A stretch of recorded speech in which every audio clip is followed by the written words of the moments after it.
Então, desde logo, passo a palavra. A gente tem algumas pessoas nos acompanhando online. Passo a palavra a vocês para falar um pouco como vocês têm lidado com esse problema da informalidade, da precariedade, como os movimentos dos quais vocês fazem parte, como vocês têm enfrentado essa questão e trabalhado para reverter esse quadro. Enfim, por favor, a palavra é sua. A princípio, estamos com folga, mas a princípio a fala é de 20 minutos, cada um, e temos tempo, hoje estamos tranquilos. Boa tarde a todos e todas e todes, quem está aqui da mesa, os que estão nos assistindo. Eu me chamo Gilvânia Gonçalves, sou coordenadora estadual do MTST e coordenadora estadual e nacional do Trabalhadores Sem Direitos. Eu sou ambulante, tá? Vou falar um pouco aqui da minha vivência como ambulante. Eu entrei para a informalidade em 2019, com a reforma trabalhista, né? E no momento que eu entrei para a informalidade, eu me organizei para montar um carrinho de tapioca, né? Eu recebi a minha rescisão lá e falei, vou trabalhar na informalidade. Não tinha como... O pessoal que tem... Tapioca. Tapioca é de origem nordestina, né? Parece uma panqueca, né? Tem gente que acha que é panqueca, mas é uma massa, uma farinha pronta da mandioca, né? E aí a gente vai e faz o recheio. Tem vários recheios, né? A minha tapioca, por exemplo, tem 8 recheios doce, 8 recheios salgados. Aí eu coloco queijo, frango, calabresa. Aí o cliente pede e a gente vai fazendo, gente. Quem não conhece tapioca tem que ir lá no metrô Carrão para comer a minha tapioca, que é a melhor de São Paulo, hein? Tem de coco com leite condensado, Nutella com morango, doce de leite com paçoca, tem diversos, tem Romeu e Julieta, enfim, vários sabores. E então eu me organizei para montar um ponto, né, para me trabalhar. Eu não sabia como funcionava trabalhar na rua. Eu sempre trabalhei como vendedora e eu via na 25 de março as perseguições, né, com os ambulantes, do jeito que eles eram perseguidos. Mas até eu viver aquilo, né, é bem diferente. Uma coisa você vê, uma coisa você sentir na pele. Me organizei, montei meu carrinho de tapioca e eu vi as dificuldades, a gente na rua, como informal, como ambulante, a perseguição e a invisibilidade, né? Teve um período que eu me machuquei e eu fiquei sem trabalhar e eu não levava o sustento para casa, porque o trabalho informal é isso, a gente não tem segurança nenhuma, né? A gente trabalha para levar o pão para casa todos os dias. Então, eu senti essa dificuldade na pele. E aí, conversando, como eu venho do movimento de moradia do MTST, o qual a gente se organiza, vai para a rua, a gente organiza pessoas para lutar por direitos, aí a gente começou a conversar, né? E vendo nas ocupações quanta gente estava na informalidade, né? Aí veio a pandemia e pós-pandemia isso só piorou. A gente vê que pelo o IBGE, que é 44% da população está na informalidade. Então, a gente conversando com alguns companheiros de luta, a gente viu a necessidade diaristas, né, manicures, Uber, camelô, cabeleireiras. Então, a gente conversando com essa galera, poxa, a gente precisa se organizar quanto informal para ver o que a gente pode criar, né? E aí a gente foi pensando desde 2019 e o movimento Trabalhadores Sem Direito nasceu 4 de maio de 2021. Ele é muito novo. 2022, desculpa, gente. Nasceu, assim, grande, né? Que foi um movimento que já nasceu em nível nacional, em 4 estados. São Paulo, tinha representante de São Paulo, do Rio, do Pernambuco e de Minas Gerais. Então, a gente já nasceu grande com o apoio de outros movimentos, como o MUCA, que é o movimento do Rio de Janeiro, que é o movimento unido dos camelô, lá no Rio, que tem a Maria, que é aquela mulher que vai para a rua mesmo, enfrenta a polícia, enfrenta os guardas. Então, ela veio e somar com a gente nessa luta também. O pessoal das Brigadas Populares, o pessoal de Pernambuco, da Sintrace, acho que depois essa parte mais política a Maíra pode complementar. O Sintrace também é um sindicato dos trabalhadores informais, lá em Pernambuco, inclusive foi onde foi lançado a Jo Cavalcante como deputada estadual em Pernambuco, e ela é ambulante. Então, teve essa junção, né, de outros sindicatos, e aí nasceu o Movimento dos Trabalhadores Sem Direito. Quer falar um pouco mais? Não. Deixa eu continuar. Então, eu estou falando um pouco da minha vivência, né, na luta. A gente se organiza com outros movimentos, com outras categorias, para que a gente cobre políticas públicas, né? A gente sabe que quando chega a tecnologia, né, chegou essas grandes empresas de app, né, de aplicativos, que exploram os trabalhadores. E esses trabalhadores, eles não têm seguranças, né?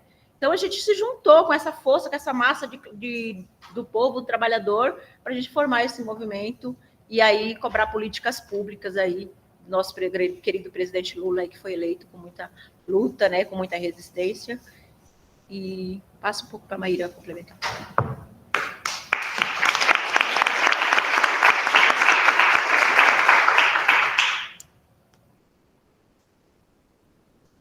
Obrigada, Gil. Eu acho que está desligado. Assim. Obrigada, Gil. Eu não estava preparada para falar, na verdade. Eu vim só dar uma força, na verdade, participar, tirar fotos da Gil aqui. Mas acho que é importante contar dos sem direitos. Bom, eu sou a Maíra Vanucchi, eu sou militante do MTST, sou também militante da luta dos trabalhadores da economia informal há muitos anos. E a gente teve uma experiência de 10 anos de formar uma organização nacional de ambulantes no Brasil, desde a Copa do Mundo. E todo esse acúmulo, essa experiência que a gente teve, culminou nessa criação do Movimento Sem Direitos a partir do MTST, essa leitura que a Gil fez. Mas acho importante contar que isso é uma leitura de que, hoje em dia, o mundo do trabalho é composto muito por pessoas que são trabalhadoras, mas que não têm emprego. Tem trabalho, o trabalho não falta, o trabalho é muito, mas não tem emprego. De maneira que quem é trabalhador da economia informal é muito responsável por girar a roda da economia dos países, mas não tem direitos assegurados. E não ter direitos assegurados quer dizer que não tem ninguém que zele pela dignidade humana dessas pessoas, desse enorme contingente de pessoas. Então, teve uma inspiração muito forte dos companheiros da Argentina, que formaram a UTEP, a União dos Trabalhadores da Economia Popular, entendendo que a gente tem muita potência juntar os diferentes setores, os ambulantes, as domésticas, diaristas, os trabalhadores de aplicativo, os manicures, trabalhadores em domicílio, né, costureiras que cozinham para fora, e os catadores também de materiais recicláveis, que é uma força organizada também no mundo inteiro, muito no Brasil. Tem o Movimento Nacional dos Catadores e Recicladores do MNCR. E aí, fazer a luta por direitos trabalhistas para quem é trabalhador.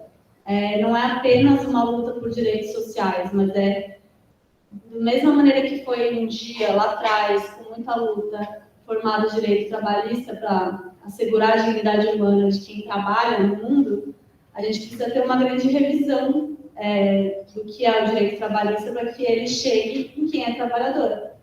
Então, é uma mudança de perspectivas. Os trabalhadores, eles não têm direitos porque o neoliberalismo avançou e retirou. E para a gente avançar e conseguir restituir isso que foi tirado de nós, da classe trabalhadora, precisa precisa de união entre os trabalhadores, precisa de luta, precisa de estratégia e precisa querer mudar os marcos legais trabalhistas do mundo. E a gente também tem consciência que existe também uma luta setorial, que a gente fala. Então, os trabalhadores de aplicativo têm as suas demandas, as suas reivindicações sobre, por exemplo, provar o vínculo com a empresa que lucra à custa do trabalho deles, responsabilizá-las.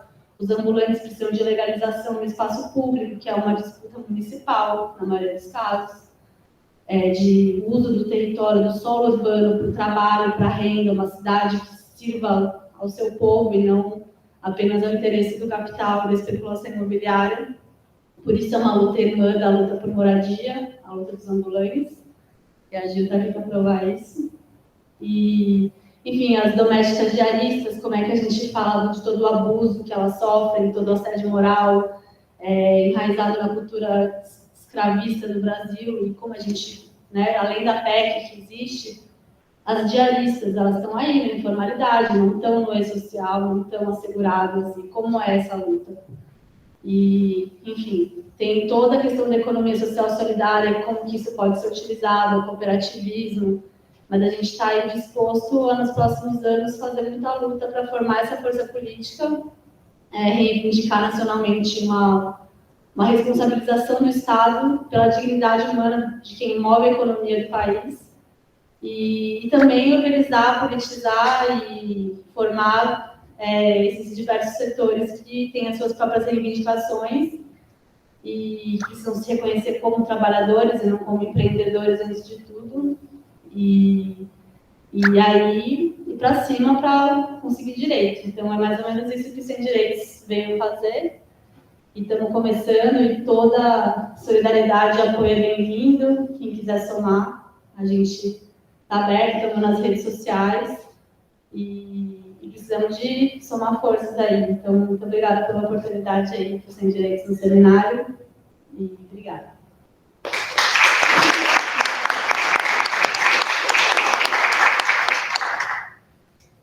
Bom, agradeço muito a fala de vocês.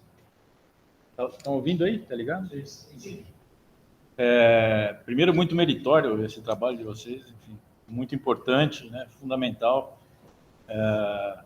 E fico imaginando como é difícil, né? Se já é difícil mobilizar categorias mais homogêneas, mais organizadas, que se encontram nos mesmos espaços.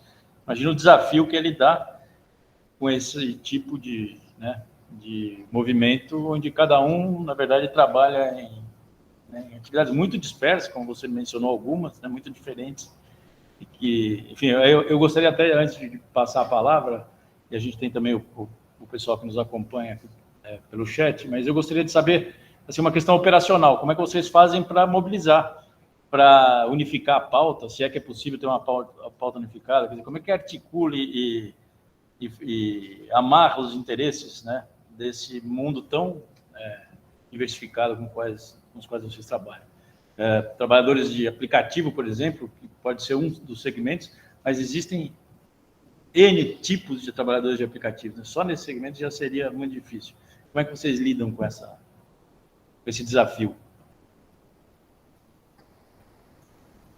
Olha, a gente já tem um grupo formado, né, com diversas categorias, e a gente se reúne para conversar, e eles trazem as diversidades, né, o que eles passam quanto motorista de aplicativo. Por exemplo, um motorista de aplicativo, ele trabalha 12, 14 horas por dia, mas ele não tem um local para comer, por exemplo, né? Assim como o entregador, que às vezes está com a comida nas costas, entregando, e eles não têm um local para comer, e às vezes mesmo nem o dinheiro para comer, porque eles ganham tão pouco, eles são tão explorados, né? Então, a gente dialoga com esse pessoal, formamos grupos, vamos conversando mesmo com as pessoas e juntando, né, as categorias, um coordenador de cada categoria, para que a gente converse e chegue num ponto comum, todo mundo junto, que é lutar por direitos, né?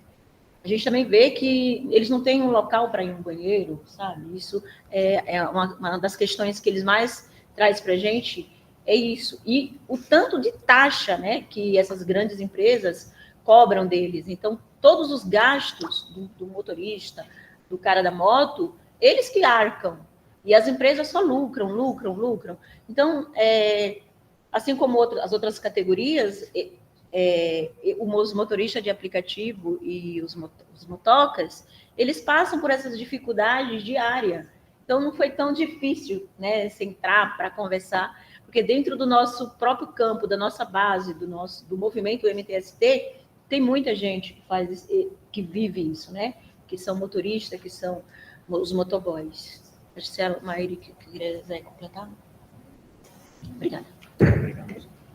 Eu acho que é isso que a gente falou. Assim, tem a base do MTST, que é um começo, onde a gente faz esse trabalho de organização, mas tem duas grandes linhas. Uma é essa que a Gil falou, que é conhecer as reivindicações de cada setor, entender que a estratégia de organizar politicamente é fazer negociação coletiva. Que é negociação coletiva com os trabalhadores da economia informal? É entender quais são as reivindicações, quem é a contraparte e ir para o pau, pelos meios que tiver. Pode ser judicializando, pode ser fazendo audiência pública, pode ser de diversas maneiras, fazendo greves, como o paro do break dos aplicativos, mas existem maneiras de lutar para que as demandas sejam atendidas. Então, parte da questão da negociação. Como que a gente vai negociar e o que a gente vai negociar? O que é pauta comum? Então, esse trabalho de sentar com os grupos e descobrir quais são as demandas é um ponto de cada setor. E, por outro lado, que aí é uma coisa que a gente está também começando a conhecer, fomos em Araraquara na segunda-feira conversar com o pessoal do prefeito Edinho para conhecer a cooperativa, é a questão do cooperativismo, que é construir formas coletivas de geração de renda, onde essa classe trabalhadora dispersa e muito jogada para o individualismo e um pensamento de que os problemas são individuais, passe a construir uma noção de que é grupo, de que faz parte de uma mesma classe, de que soluções coletivas criam unidade, criam força política para poder reivindicar por direitos. Então, a questão do cooperativismo ela é muito chave para organizar sindicalmente os informais.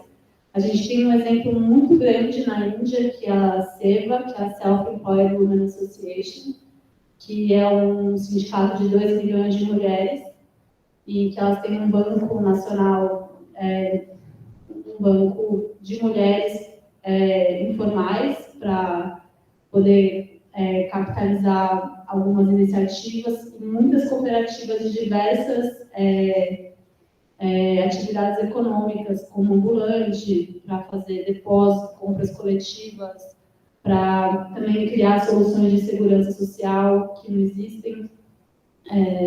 E sobre a pauta coletiva da organização política, ela é uma pauta por seguridade social, né? A gente tem aí o MEI, hoje em dia, que é uma política que vem de uma maneira para simplificar, subsidiar o acesso à segurança social, só que traz junto todo um arsenal neoliberal de individualismo, de empreendedorismo, de que você é um pequeno empresário, você vai vencer se você trabalhar duro e fizer as capacitações do Sebrae. E é totalmente anti-educativa para a construção de consciência de classe, mas, ao mesmo tempo, não dá para reclamar muito, porque R$ 53 para ter acesso à Seguridade Social é uma política de inclusão e de acesso que é exemplo para o mundo inteiro, junto com o monotributo do Uruguai e da Argentina, que meio que criaram essas soluções. Então, assim, essa é uma possibilidade, mas não resolve. Por quê? Porque os trabalhadores informais, muitas vezes, não têm o direito ao trabalho assegurado, né? O aplicativo corta o motoca, se ele não se comporta de acordo com a política que a empresa tira da cabeça. O ambulante tem a polícia batendo na cara de trabalhador, levando a mercadoria e tem o seu direito ao trabalho negado. Então, não adianta lá na Receita as pessoas serem formalizadas se elas não estão conseguindo gerar renda, se elas não estão conseguindo trabalhar. Então, precisa de coerência, precisa de construir política de seguridade social, que é interesse de todos os heterogêneos, os diversos setores que conformam os sem direitos. Então, tem algumas pautas comuns que existe uma sensibilidade para ir atrás. Obrigado. Pergunto à plateia, se tem pessoas querendo fazer pergunta. O Dari, Laís Abramo, Roberto. Lá em cima o Maurício. Tá bem. Dari, quer começar?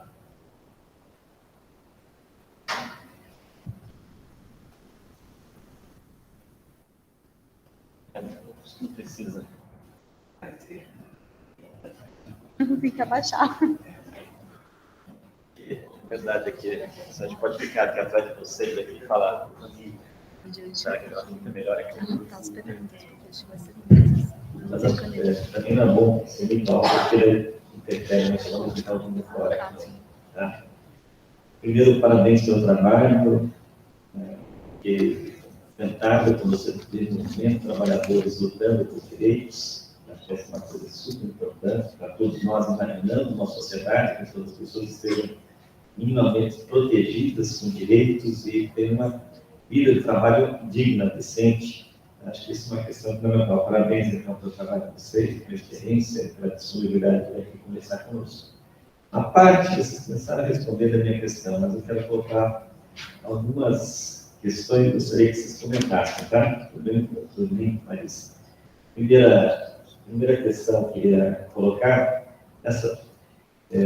existem situações muito heterogêneas desse mundo do chamado das trabalhadoras sem das trabalhadoras sem direitos. Né?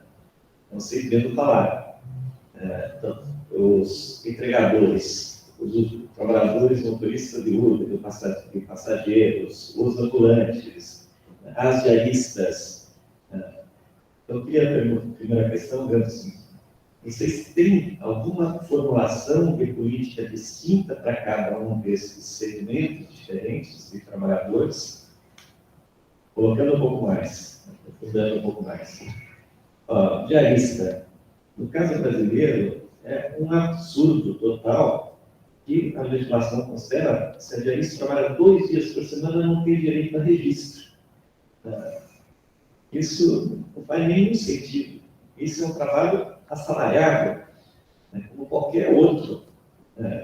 Então, excluir as diaristas que trabalham somente 2 dias numa casa com direitos não faz nenhum sentido. Ela deveria ser incorporado no direito de uma trabalhadora doméstica comum, como foi instituído os direitos a partir de 2015, aqui na foi concretizado isso. Então, é uma relação de assalariamento, outra luta. Isso não tem nenhuma justificativa técnica, não tem nenhuma justificativa política. Tem, pelo contrário, um certo desestímulo ao registro, porque se a pessoa não tem um registro igual correspondente ao salário mínimo, isso não conta para a previdência social como tempo de contribuição. Tá? Então, é uma situação, vamos chamar de um tipo de situação. Depois quero fazer um exercício reverso disso. Outra coisa são os trabalhadores das plataformas digitais, que também tem outro tipo de reverso. Então, quando vocês estão falando outras coisas, para todas as situações, quando vocês estão falando de direitos, então essa é a pergunta, vocês estão falando assim, situação heterogênea. Agora vocês falam da seguridade social. Mas eu queria ver do ponto de vista de direitos trabalhistas mínimos, por exemplo. Nenhuma sociedade é capaz, de, ao longo do tempo, sustentar que as pessoas trabalhem 12, 13, 14 horas por dia. Esse direito de uma jornada de trabalho, ele também está colocado na reflexão de vocês, por exemplo. O direito, o que constitui o direito de férias para os ambulantes? Se criar um fundo público que você possa dizer, as pessoas têm direito a férias. Talvez junto com o recolhimento também, por que não ter então, direito limite à jornada de trabalho? Por que também não ter o direito de você ter o 13º salário, que é um direito trabalhista? Tá? Todo colocando suas questões, suas situações diferentes, porque eu imaginando que talvez, dadas as transformações que estão acontecendo no mundo do trabalho, a gente tem que pensar os direitos do trabalho como direitos universais de cidadania. Ou seja, que todas as pessoas tenham esses direitos, independente da situação de ocupação que ela está vinculada. A previdência é uma questão fundamental. A gente já conversou aqui, talvez a previdência tem que ser desvinculada do assalariamento, do seu financiamento, para ter um direito universal. Todas as pessoas, falaram da proteção à velhice, aqui, né? Todas as pessoas têm esse direito universal. Então, a negociação coletiva, você até levantou aqui na fala, a negociação coletiva é cada vez mais efetiva do ponto de vista da sua capacidade de proteger os trabalhadores, aqui e lá fora. Talvez, por isso que eu estou falando, talvez a ideia dos direitos universais, a gente construir uma pauta, ninguém pode trabalhar mais do que 8 horas por dia. No caso dos empregadores, muitos testemunhos que a gente escuta, a sua chamada liberdade, a liberdade de previsão. Se minha jornada é reduzida para 8 horas, eu não atinjo minha meta de dia, a minha meta que eu busco no dia, e aí não consigo a recuperação da situação. Então, estou só dizendo essa questão, como é que pensa a questão de uma sociedade de direito e de proteção social, num contexto tão profundo das transformações que estão acontecendo no trabalho, e com uma quantidade tão imensa de trabalhadores vivendo nessa precariedade e na situação de sem direitos. Por isso que a gente chamou vocês aqui, porque a gente acha que isso é fundamental para a gente pensar essas questões, porque senão a gente não muda a realidade concreta de milhões e milhões de brasileiras e brasileiros. Né? Obrigado, mais uma vez. Só para vocês comentarem.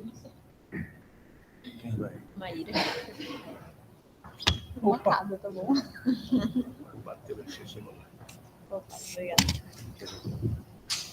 Bom, a gente realmente tem essa consciência de que existe uma luta nacional que é comum aos sem direitos, que é sobre repensar quem é assegurado pelo Estado como trabalhador, onde o Estado vai mediar ou garantir que o trabalhador tenha a sua dignidade, a sua força de trabalho, enfim, por ser a força de trabalho que move a economia do país, ela tem essa contrapartida de que é necessário que esses trabalhadores sejam assegurados. Então, tem uma luta que é mais de marco legal nacional, que ainda está sendo, obviamente, elaborada e precisa ser construída. E tem a luta setorial, que a gente chama, o setor dos aplicativos, o setor das domésticas, o setor dos ambulantes, e cada uma é uma luta diferente. Acho que tem dois grandes divisões, que é onde existe força de trabalho sendo explorada e um vínculo mascarado. Então, quer dizer, se existe uma empresa lucrando, ou uma patroa, um patrão lucrando em cima de um trabalhador, ele precisa ser responsabilizado pelo custo da dignidade humana daquele trabalhador. Então, isso é talvez o caso das domésticas e dos aplicativos, e talvez muitos outros, que eu não estou pensando agora.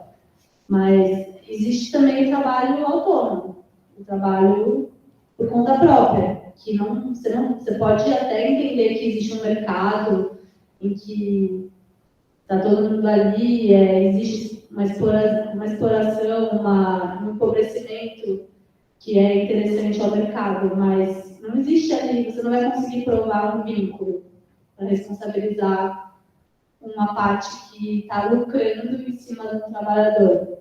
Mas você pode assegurar os direitos do trabalhador. Então, na maioria das vezes, é responsabilizar o Estado. Que nem o MEI subsidia, o microempreendedor individual, ele subsidia a Seguridade Social, o direito à aposentadoria, o direito à maternidade, o direito ao adoecimento dos trabalhadores, é o Estado que está pagando. Não é justo que o Estado pague pela Seguridade Social de um motorista de aplicativo tem uma empresa multinacional lucrando em cima dele. Então, quem tem que ser responsabilizado é o Estado e a empresa. Então, existem diferenças entre onde tem vínculo, onde é trabalho autônomo. Isso a gente tem um pouco essa clareza, mas talvez não seja interessante como política fazer essas distinções, mas talvez também não seja para ver que é um processo de elaboração coletiva mesmo, sobre qual é a luta, qual é a reivindicação. Não é simples, isso vai ser construído na caminhada. Mas talvez não seja interessante também só pensar na renda universal básica, talvez. Porque não é só um direito de cidadania. Tem gente que está trabalhando de sol a sol, está gerando valor para o país.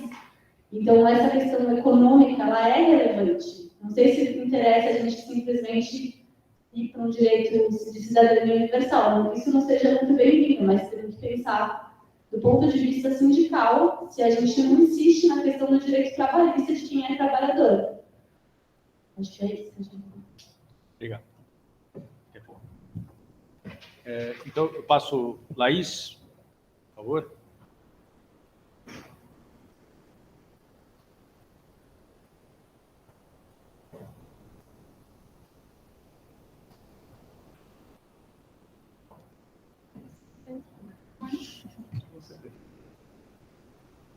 Bom,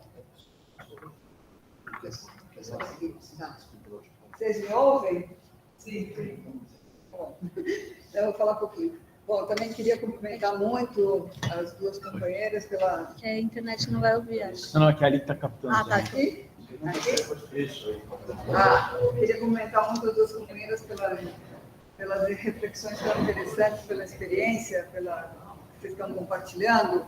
E acho que algumas das coisas que eu ia falar também o Dari já tocou. Então, eu queria... esse final, Maíra, né, que você falou, eu acho muito interessante, né? O que seriam direitos de cidadania e o que seriam direitos do trabalho, né? Pensando exatamente todas as formas de trabalho que existem numa sociedade e que contribuem para produzir a riqueza dessa sociedade. E que, evidentemente, o trabalho por aplicativos, o trabalho das trabalhadoras domésticas, do trabalho dos autônomos faz parte disso, embora não tenham os direitos. Então, nesse contexto, eu queria... O Dari arrolou uma série de direitos, eu pensei em algumas que você tocou, que é o tema da licença maternidade, né? Porque uma parte muito importante desses trabalhadores são trabalhadoras, né? E a gente sabe que o direito à proteção à maternidade é alguma coisa muito chave na vida das pessoas, das mulheres trabalhadoras. As mulheres trabalhadoras que não têm esse direito assegurado, assim como os outros, né? Acho que todos que você arrolou, férias, 13º, regulação da jornada, também são muito importantes, mas aí você tem uma especificidade. Claro que também tem a discussão, que eu acho que é muito importante, do direito da licença paternidade, porque os pais também têm não apenas a obrigação, né, de compartilhar o cuidado das crianças, como também o direito de poder usufruir de alguma proteção para se dedicar a isso também, né? Então, a minha pergunta é isso. Se nessa discussão que vocês estão fazendo, e que é muito ampla dos direitos, se tem aparecido essa questão da licença maternidade, né, e como, porque também é um pouco diferente do direito à creche, né, que é um outro elemento dessa equação, mas aí você pode dizer, bom, aí é o Estado que tem que fornecer, tá? No Plano Nacional de Educação, a obrigatoriedade do ensino, da escolarização a partir dos 3 anos de idade, né? Mas, então, a minha pergunta específica é sobre a questão da proteção à maternidade, pelo menos a licença maternidade, que no Brasil é de 4 meses, né? 120 dias, como é que isso aparece nessa discussão dos direitos que estão sendo reivindicados? E a segunda pergunta é em relação você disse que a organização de vocês é muito nova, mas a de vocês tem quase 10 anos de funcionamento, né? Então, se dá para dizer, vocês apontaram alguns caminhos, a organização, a discussão, a questão do MEI e a questão do cooperativismo. Mas nessa trajetória, que tipo de conquistas? Né? Se houve algum tipo de conquista, porque uma coisa é o seguinte, um avanço, você organiza uma cooperativa, você promove o associativismo. Outro avanço, você consegue se regularizar como MEI e consegue manter a contribuição, porque também tem isso, o MEI você tem que manter a contribuição. E, às vezes, nem essa contribuição você consegue manter, né? Mas, além dessas duas linhas que vocês apontaram, você teve algum outro tipo de conquista que vocês tiveram nesse processo? Ou o que vocês estão priorizando? Essas são as minhas perguntas. Obrigada. Obrigado, Laís. Referente à maternidade, uma boa pergunta, que a gente não tinha pensado nisso. A gente tem uma companheira no Rio de Janeiro, que é uma organizadora lá do MUCA, que também está somando com a gente no Sem Direitos, que, inclusive, esse movimento foi formado porque ela, com 15 dias que tinha ganhado o neném, foi para as ruas e lá a Guarda Metropolitana bateu nela, ela saiu machucada. Então, a partir daí, ela se organizou com alguns companheiros lá, ambulantes, no Rio de Janeiro, e formou esse movimento, o MUCA, o Movimento Unido dos Trabalhadores Camelôs. Nós não tínhamos discutido essa pauta, né, da maternidade ainda. É uma boa, vamos colocar aqui. Porque a maioria dos ambulantes camelôs, a maioria é mulher, né? A gente está na rua, a gente vê que a maior classe informal é mulher. Então, é uma pauta que a gente vai começar a discutir. E a outra pergunta foi sobre... Conquistas. As conquistas.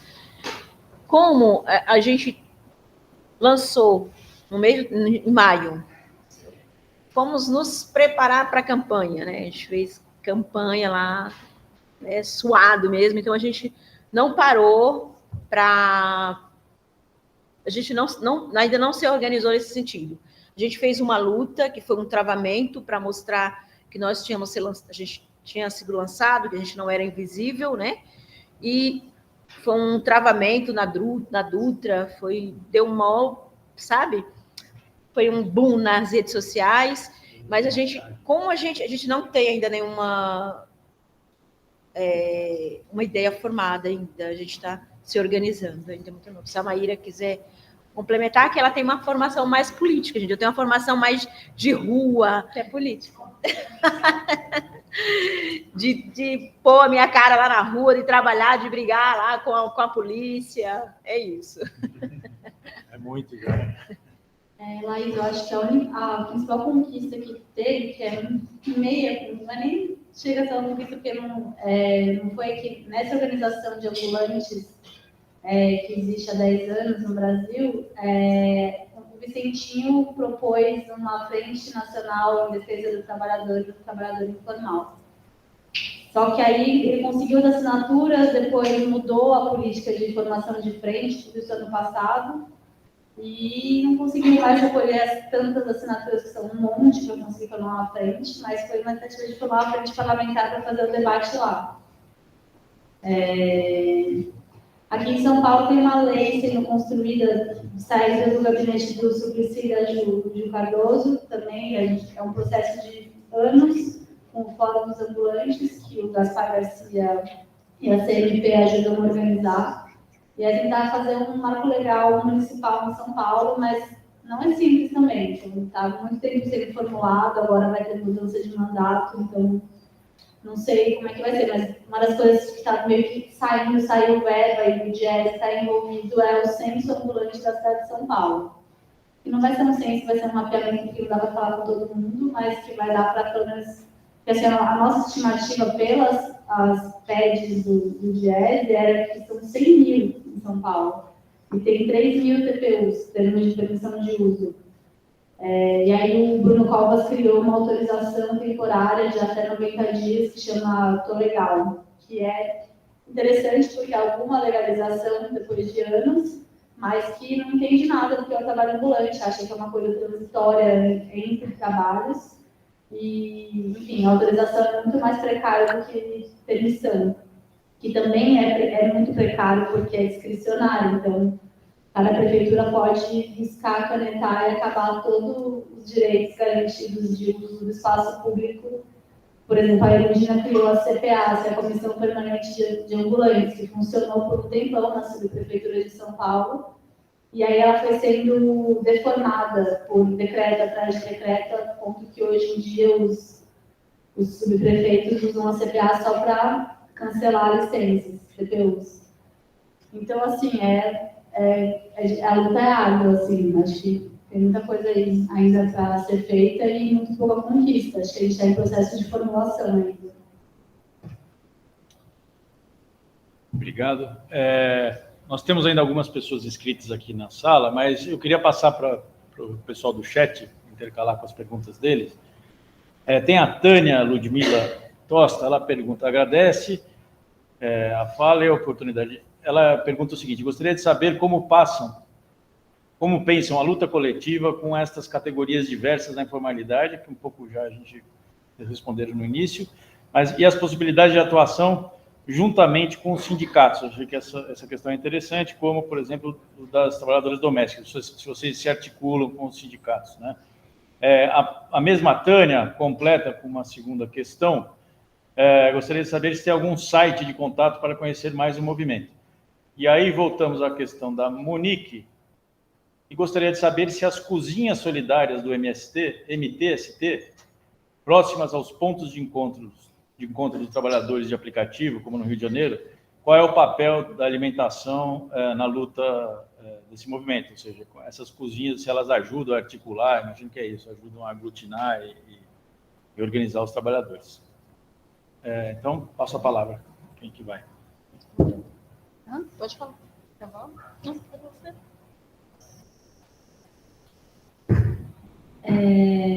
Sobre a articulação com os movimentos existentes que existem, os sindicatos, sim, existe uma articulação sendo feita com o sindicato para a gente fazer essas articulações. No momento da conjuntura, para construir uma plataforma de reivindicações comuns aos diversos setores para o novo governo. Então, é uma coisa mais de conjuntura, mas que vai em perspectiva a construção de uma articulação com o Sindicato das Domésticas, Nacional das Domésticas, né, a Federação, com os aplicativos antifascistas, com o MNCR, de tratadores, com acho que a ASOBAC, que é a Associação das Trabalhadoras em Domicílio do Brasil, que tem tanto o pessoal lá de Pernambuco, Toritama, tal, como várias também, pessoal aqui de São Paulo, da periferia, Osasco, tal, uma costureira, cozinheira, que formou essa associação já faz um tempo, inclusive eles são associados à HomeNet Internacional, que é a rede internacional. Enfim, fazer essas articulações para tentar construir uma plataforma comum para esse novo governo. Então, isso é o que existe de articulação até agora. Está muito inicial ainda. E sobre a cozinha solidária do Rio, quer falar disso? A gente tem uma tática que funcionou, assim, mesmo nessa loucura das eleições, a gente lá no Rio, ou sem direitos no Rio, que o MUCA /MTST organiza, a gente vinculou, fez uma experiência de vincular a cozinha solidária do centro com os trabalhadores de aplicativo, de bicicleta. Então, pegar as fichas das refeições, do café da manhã, enfim, começar a trabalhar com esses entregadores que se concentram ali na Carioca, enfim, e aí trazer... A questão da alimentação é fundamental, né? Eles trabalham entregando comida e não tem, às vezes, o dinheiro para comer na rua. Passam muitas horas sem comer, sem beber água também.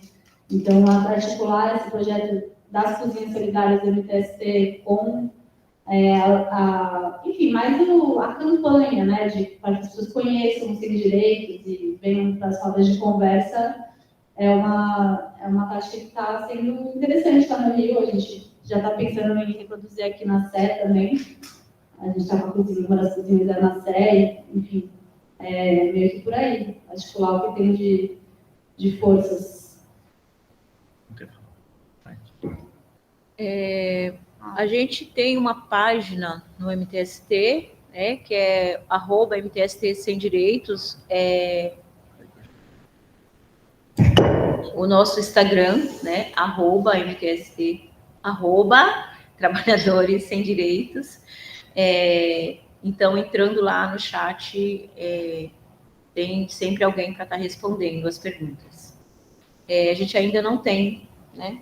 Facebook tem, eu acho. Facebook sim, mas o site a gente ainda não tem. Está pronto. Obrigado. Tem o Roberto, Maurício e Marilane. Isso, das minhas contas.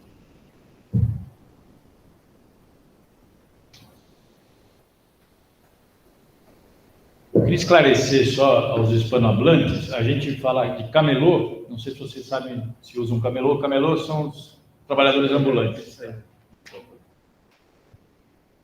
Compreenderam?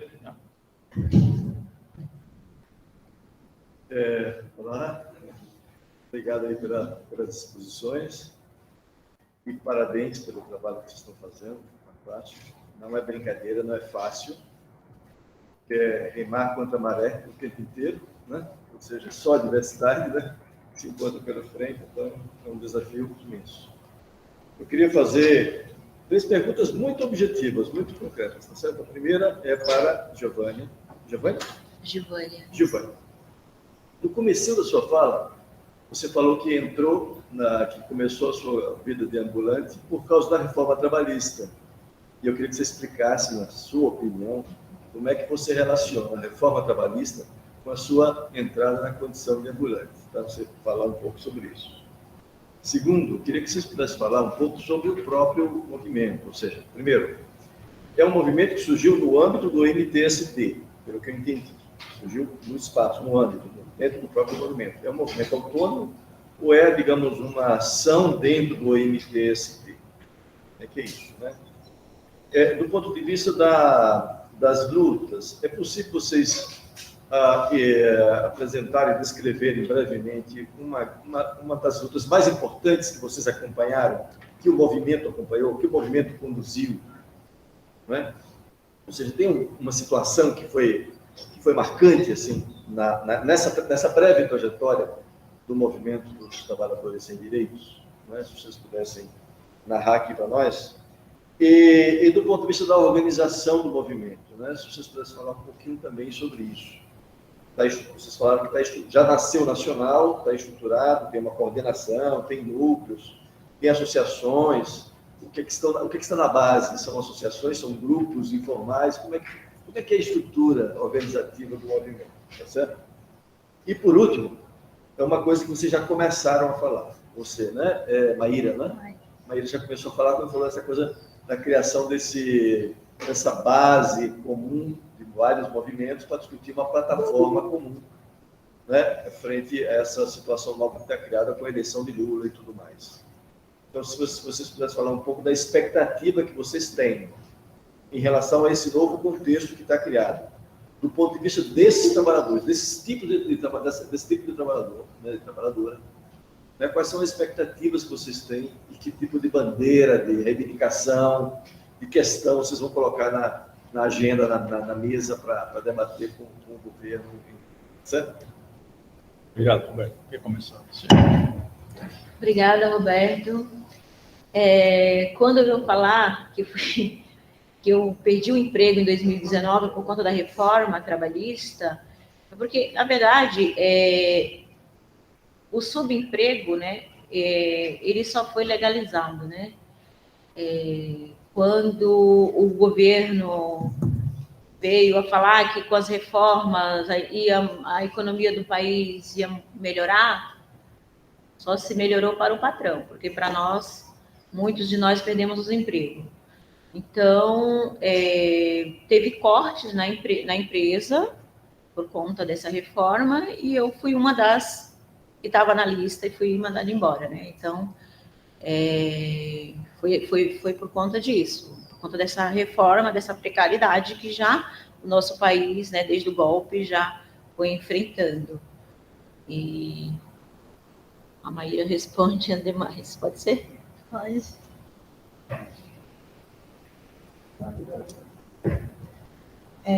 Sobre como se organiza o movimento, sim, nasceu a partir do MTST, foi impulsionado pelo MTST, mas com autonomia.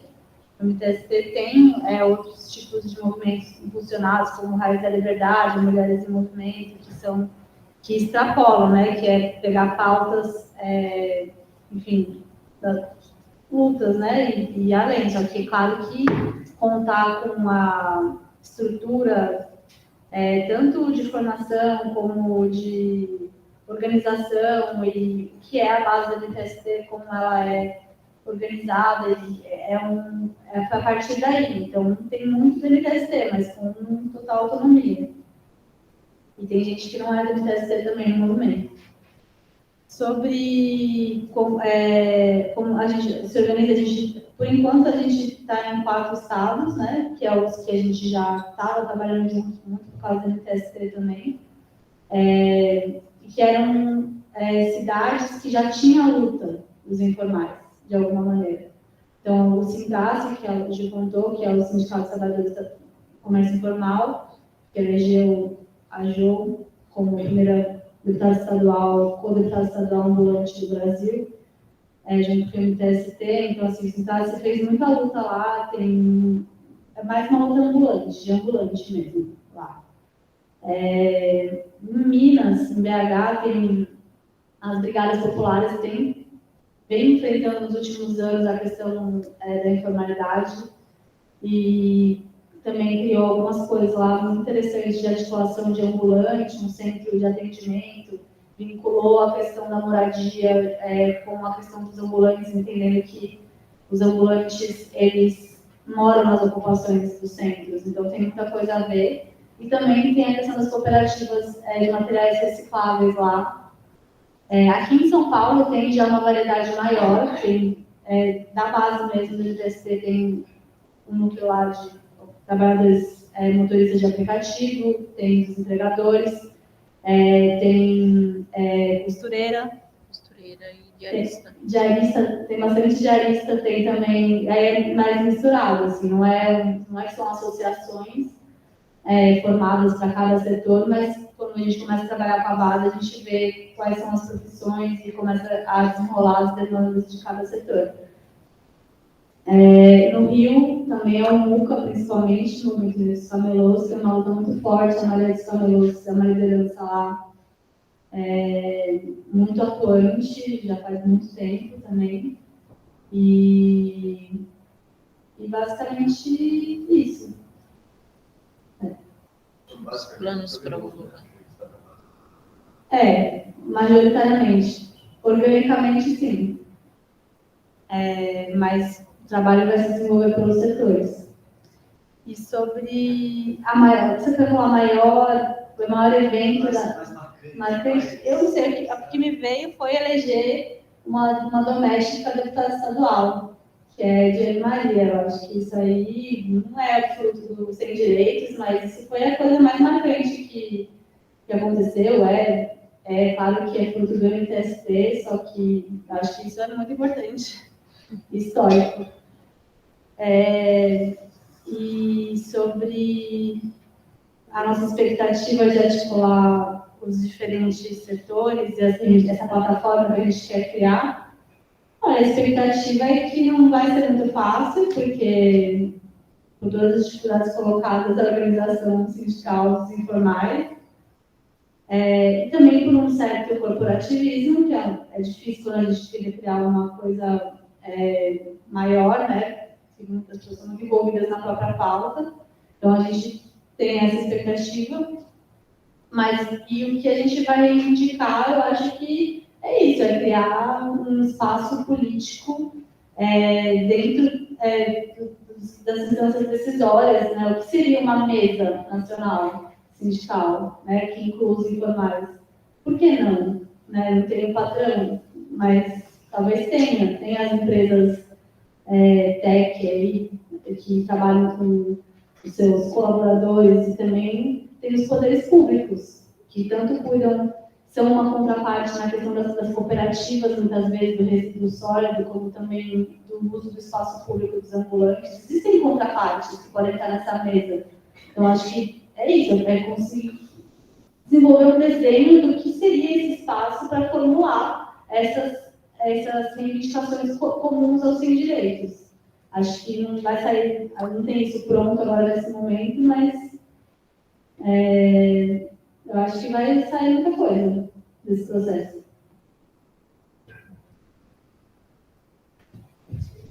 Passo então, Maurício.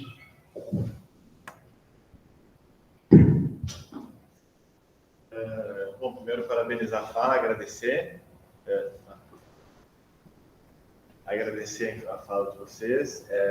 Eu tenho uma questão para a Maíra, na verdade até ela, né, lembrou de mim agora. A gente se conheceu, justo foi na época, como você disse, estava fundando o movimento 10 anos atrás, né? Na época eu trabalhava como assessor da Organização Sindical Internacional da Construção, né? Tinha campanha para a Copa, eu coordenava essa campanha. Então, assim, mas a minha pergunta, ela vem no sentido de, enfim, a gente que estuda, né, trabalho informal, estuda relações de trabalho, muita gente fala algumas vezes sobreposição, algumas vezes do formal para o informal, fala dessas trajetórias que intercalam situações de formalidade e informalidade, né? Então, pensando nisso, eu queria saber se você poderia resgatar um pouquinho, me ocorreu quando você falou lá da fundação, me remeteu da consolidação, desses 10 anos de tentativa de consolidação, como é que você resgatasse um pouquinho essas tentativas de articulação, né, de uma agenda de trabalhadores informais, sem direitos, né, ou com organizações sindicais que estão pautadas, né, sobretudo, a partir de trabalhadores formais, né, estão sustentadas a partir da formalidade, né. Então, eu sei que isso é repleto de dificuldades. Você estava já tangenciando um pouco dessas dificuldades, da falta do corporativismo, né? Eu queria saber como ficou, assim, porque naquele momento, lá, 10 anos atrás, quando tinha a campanha da Copa, tinha trabalhado do setor da construção, né, na pauta, enfim, né, grande quantidade de obras acontecendo, a tentativa era de aproximação, né, justamente, tendo os holofotes estão no setor da construção, as grandes obras, os estádios, e os trabalhadores informais, né? Como é que eles ficam nesse pacote? E foi muito difícil de estabelecer, né? Não tinha o diálogo, ele não aconteceu, assim, né? Eu posso dizer isso com propriedade, porque eu acompanhava com os sindicatos, né? Construção da pauta nacional, e tinha esse diálogo que tentava fazer alguma coisa e tal, e era muito difícil. Então, eu gostaria que, se você pudesse falar um pouco a resgatar, fala no sentido de tentar resgatar essas dificuldades, essas tentativas de aproximação. Você falou do Vicentinho, né, que vem do movimento sindical. Enfim, como é que ocorreu esse diálogo? Quais são as principais dificuldades? Enfim, como é que aconteceu? Como é que foi essa trajetória, né, da organização? E um prazer te ver. Prazer, 10 anos depois. Então, falar sobre a dificuldade a gente chama até de incidência com as centrais sindicais, porque é um trabalho de convencimento para que seja relevante e não completamente periférico ali naquela agência que fala de economia solidária ou aquela coisa assim, que não está na pauta prioritária, não está no investimento, não está. É um trabalho árduo, sempre com camaradagem, existe receptividade nos setores das centrais sindicais, para que a gente seja, tem até apoio ali, né, ajudar a fazer uma assembleia, existe. Só que não de maneira prioritária como a taxa de informalidade do país pede. E aí, enfim, são muitas dificuldades, muita resistência, muita colaboração também, mas sempre nesse lugar periférico mesmo. Então, assim, as centrais sindicais, os sindicatos formais, eles apoiam naquela parte de construção de alianças, apoiar os movimentos sociais, pagar uma reunião. Então, esse é o limite do apoio. Mas quando a gente vai lá construir para que seja realmente lidado com seriedade e a construção, isso não é só do Brasil, né? Em vários países, posso falar mais da questão ambulante, que é a pauta que eu trabalho há muito tempo, não só no ambulante, na verdade, mas tem vários países da África que se criou uma central sindical dos informais.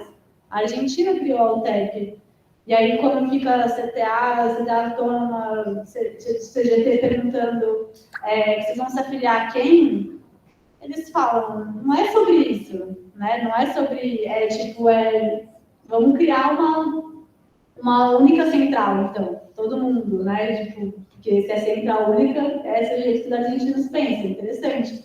Mas, assim, talvez os informais tenham que criar a sua própria central, porque não tem como convencer o movimento sindical formal a priorizar essa questão, sabe? Fora do corporativismo, assim. Então, seria injusto eu falar que não existe cooperação, que não existe sensibilidade, e até reconhecimento do Congresso da CUT, o último estava lá nas resoluções de que ia representar a classe trabalhadora e não só os trabalhadores registrados, mas na prática, acho que ainda leva muitos anos, assim, acho que é por isso também que a necessidade de criar a própria estrutura, a própria organização, e sempre estar em diálogo e construção conjunta, né? Porque a classe trabalhadora é uma só.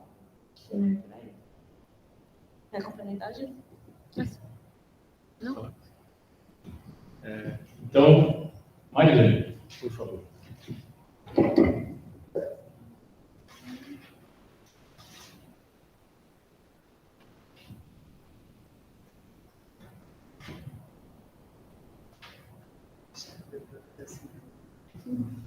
Bom, boa tarde a todos. Obrigada, Joana, obrigada, Maíra, por ter aceito o convite, estar aqui conosco. Inclusive, dia de trabalho, né? A Joana provavelmente, hoje, se não estivesse aqui, estaria trabalhando, né? E, bom, boa parte das questões já foram sendo tratadas. Então, vou fazer algumas perguntas bem objetivas, né? Primeiro, como se dá a construção do movimento no cotidiano, por exemplo, na aproximação com os trabalhadores, sejam ambulantes, sejam as diaristas, sejam os trabalhadores de aplicativos? Quais são as estratégias? Vocês têm desenhado uma estratégia?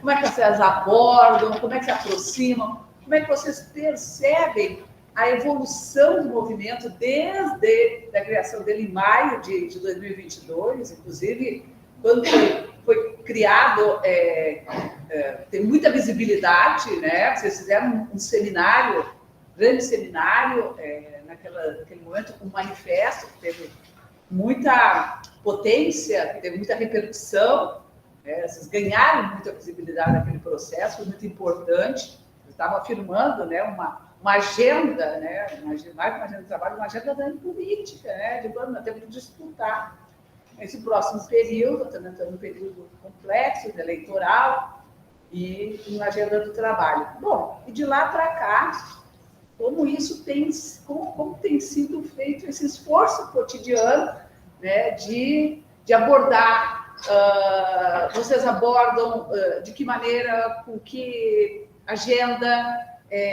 como é a receptividade, como as pessoas percebem e entendem esse movimento, se ele é feito por dentro do próprio MTST. E aí uma outra pergunta também o quanto vamos dizer, essa possibilidade de construção desse movimento, ele só foi possível porque tem uma organização do território, que é a luta, né, pelo direito à propriedade, ao direito à moradia, e, de certa forma, foi isso que também proporcionou a vocês conseguir organizar essa base. Então, tem que vocês falassem um pouco disso, assim, porque isso é um tema que a gente tem tratado muito dentro do movimento sindical. Aí, olhando para o movimento sindical mais organizado e a partir da experiência brasileira, né, de como que é fundamental que o movimento sindical olhe para o território, olhe para os espaços onde as pessoas vivem, onde as pessoas moram, que seja capaz de incorporar as suas agendas de moradia, saúde, educação, etc. Porque é lá que os trabalhadores do Brasil, principalmente o trabalhador informal. Isso está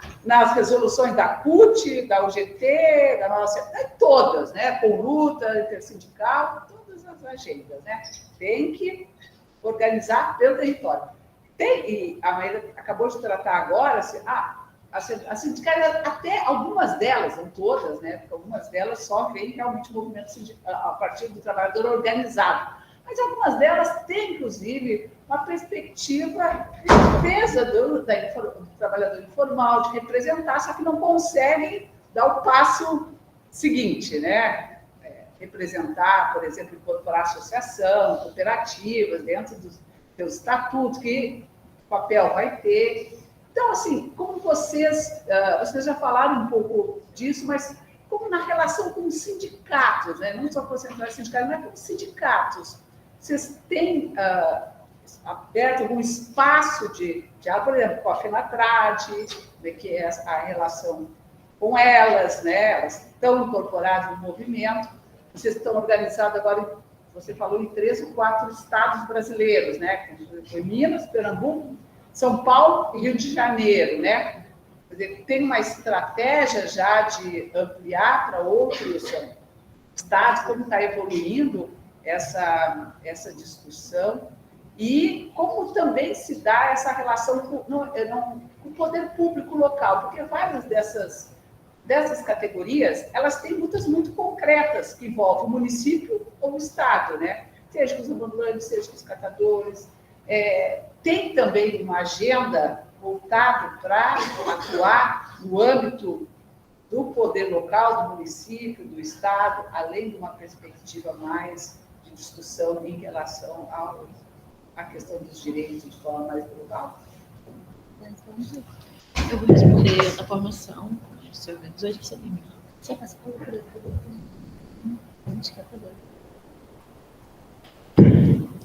Olha, obrigada, Marilane. A gente se organizou através da base mesmo, mapeando as pessoas, as categorias, fazendo assembleia com categorias específicas nas regiões. Fora de São Paulo, a gente conseguiu avançar para o ABC e Guarulhos também. Então, a gente fazia essas reuniões semanais com as categorias específicas, e aí a gente foi inchando, né? Foi crescendo. A gente estava com um grupo de WhatsApp de 1.200 pessoas, né? De diversas categorias, mas foi dessa forma que a gente conseguiu se organizar. Ver a importância da luta coletiva, do poder que o povo tem juntos, unidos, independente da classe trabalhadora, né, da categoria. Referente a sindicatos, a gente tem uma parceria muito grande com a Rosa Luxemburgo, que é uma parceira nossa, em qual ofereceu cursos para que a gente fizesse curso de economia solidária. Também temos parceria com a Fundação Lauro Campos, também é nova, né, mas é parceira também, o qual vai oferecer cursos específicos para as categorias. E a Maíra cumprimenta. Eu solto a Eu vou falar sobre a questão do poder local. É isso, quando a gente fala que tem uma luta nacional e uma luta setorial, existem setores que a luta ela é municipal. Assim, falando dos ambulantes, claro que é interessante conseguir uma política nacional que ofereça diretrizes, só que o embate mesmo para conseguir regularizar, para conseguir acabar com a violência policial, para conseguir reconhecer, para conseguir ter condições de trabalho, né, infraestrutura urbana para o trabalhador do espaço público, é uma luta totalmente municipal. Então, sim, os prefeitos, as prefeituras são a contraparte dos ambulantes, também dos catadores, muitas vezes, pela questão da coleta, como ela é regularizada. Enfim, então, sim, tem muito trabalho aí com o poder público local. Obrigado, Maíra. O Pietro quer fazer uma pergunta. Pietro. Boa tarde. Hoje tem sido um dia muito interessante aqui no Congresso, porque antes de vocês, no painel da tarde, o primeiro painel da tarde, não foi na manhã, né, o painel de gênero, o primeiro painel de manhã. Também teve participação de movimentos sociais, então a Associação de Imigrantes, né, estavam aqui no painel de gênero e trabalho. Isso enriquece bastante o nosso debate aqui digamos, num formato mais acadêmico do Congresso, né? E a fala de vocês mostra isso. E eu tinha uma pergunta, primeiro parabenizar pelas exposições, perguntas, toda a reflexão que tem sido gerada, um pouco mais específica para a Giovânia, mas se Maíra, se quiser comentar, fique à vontade. Vocês, veja, várias vezes vieram pessoas aqui e disseram, vocês já falaram um pouquinho, mas vou perguntar, a minha também é um pouco por aí. Vocês comentaram sobre alguma coisa da atividade específica de Camelô, sobre também o papel da polícia, né? Então, eu queria saber, pode ser na sua experiência mais pessoal, ou do que você ouve dos colegas que participam, dos companheiros de luta que participam com você, Giovânia, se há, de fato, como que se lida com essa relação contraditória entre uma imagem de um Estado, muitas vezes representado na forma da polícia, que aparece para esses trabalhadores na situação que eles estão de rua, na venda de alimentos, de serviços, de produtos têxteis, de produtos eletrônicos, né? Como uma relação de fiscalização, de violência, de abuso, por um lado, e ao mesmo tempo um movimento que quer reivindicar do Estado direitos que lhes cabem, né? Enquanto trabalhadores, enquanto cidadãos. Isso, eu acho que está em diversos territórios, está também nas comunidades, nas favelas, esse tipo de contradição, em outras profissões de trabalhadores informais, mas talvez dos camelôs, especialmente aconteça, se manifeste de uma forma mais aparente, né? Como você sente, se você sente essa contraditoriedade nessa luta, como você lida, como você percebe que os companheiros lidam, no próprio processo de convencimento, né, de seduzi-los a essa luta por direitos de um Estado que tem essas duas mãos, ou pode ter essas duas mãos.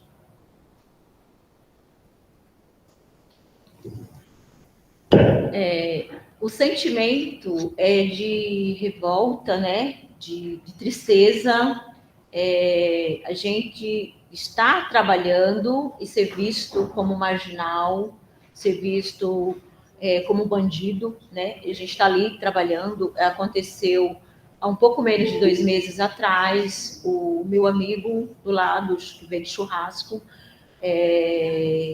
os guardas chegaram junto com a GCM lá, que é a polícia de São Paulo, a GCM, levaram o carrinho do rapaz, tipo assim, e ele estava trabalhando. Então, é uma revolta muito grande, né, de saber que a gente está trabalhando e perder, do jeito que ele perdeu a mercadoria dele, ter que se reinventar, às vezes pegar dinheiro emprestado com a agiota para conseguir comprar um novo carrinho, para conseguir comprar mercadoria para estar ali trabalhando.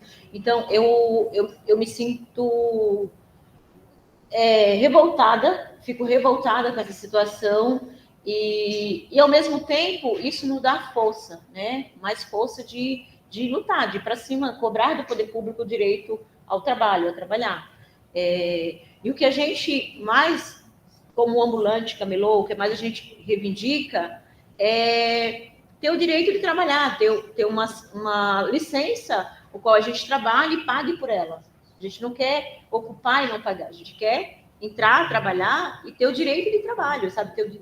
Chegar lá, trabalhar dignamente, ser respeitado como trabalhador, né? Porque nós vivemos um desrespeito muito grande. Nós estamos na rua, eu falo do ambulante do camelô, mas tem um ambulante também que trabalha, entra no metrô para vender a mercadoria, que ele é ambulante mesmo, ele está aqui hoje, amanhã ele está no outro vagão, enfim. Então, mas a gente é tratado como vagabundo, é uma descriminalização muito grande e revoltante.